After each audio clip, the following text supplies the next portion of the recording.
नमस्कार मंडळी. आज मी घेऊन आले संक्रांतीचा एक सुंदरसा सिंपल ब्लॉग.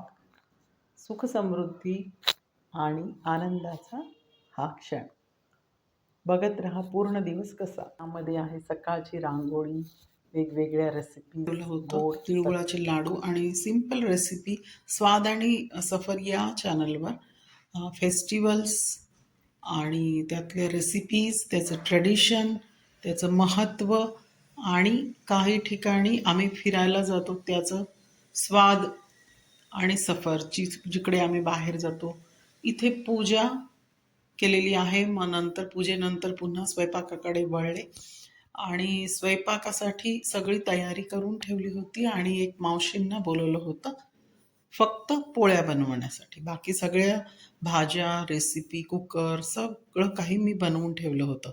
तर या प्रकारे एक छोटासा AI व्हिडिओ पण बनवला होता आणि तो पण इथे टाकला आहे, जो महाराष्ट्रीयन स्टाईलचा आहे, ज्याच्यात तिळगुळाचे लाडू बनवायची प्रोसिजर आणि आपले महाराष्ट्रीयन स्टाईलची जी संक्रांत सेलिब्रेशन करण्याची जी पद्धत आहे. याच प्रकारे मी एक भोगीचा पण ब्लॉग टाकलेला आहे. त्याच्यानंतर मी आता संक्रांतीचे हळदी कुंकू केले, त्याच्या काय काय रेसिपीज केल्या त्याच्याबद्दल पण आहे आणि कुठे कुठे फिरायला गेलो. तर स्वाद आणि सफर या चॅनलमध्ये खूप साऱ्या गोष्टी तुम्हाला मिळतील. तर इथे तिळगुळ घ्या गोड गोड बोला या प्रकारे संक्रांती सेलिब्रेशन महाराष्ट्रात करतात, त्याचा पण मी एक व्हिडिओ छोटासा टाकला.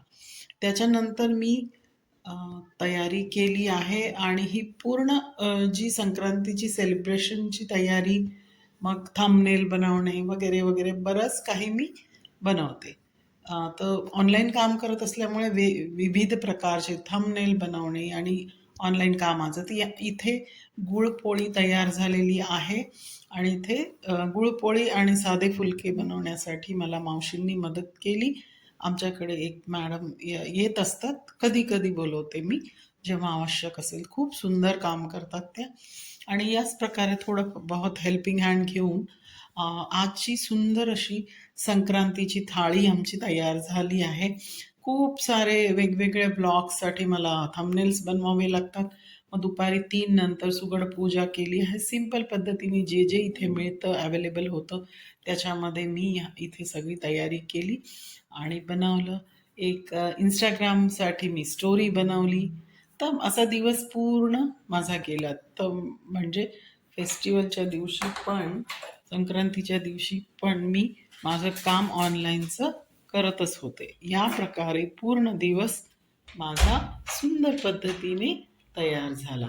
अशाच प्रकारे शेजारी वगैरे ज्या वेगवेगळ्या रांगोळ्या होत्या त्याच्यासाठी मी घेतले थोडेसे क्लिप्स. आमच्या घरची रांगोळी प्लस अपार्टमेंटमध्ये जे जे सजावट केली ती सुंदरशा रांगोळ्या इथे खूप मोठ्या मोठ्या टाकल्या जातात. तेलंगणामध्ये, आंध्र प्रदेश, महाराष्ट्र, पूर्ण भारतामध्येच हा सण साजरा केला जातो वेगवेगळ्या हा नावांनी. ब्लॉग तुम्हाला आवडला असेल तर please like, share and subscribe. भरपूर सबस्क्रायबर्स हवे आहेत आणि तुम्हाला काय बघायला आवडेल ते पण. तुमच्या प्रोत्साहनाची आवश्यकता आहे. इथे नंतर आम्ही भजे बनवले होते.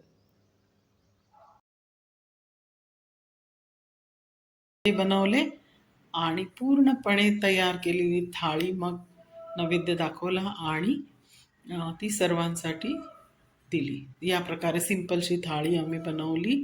त्याच्यानंतर किचन क्लिनिंग आणि हा पूर्ण साफसफाई करून टाकली आणि हा माझा लुक होता त्या दिवशीचा. या प्रकारे संक्रांत सेलिब्रेट केली. सिंपल सुंदर अशी थाळी आणि वेगवेगळ्या 3-4 भाज्या आणि हे छोटे मोठे थंबनेल वगैरे बनवले.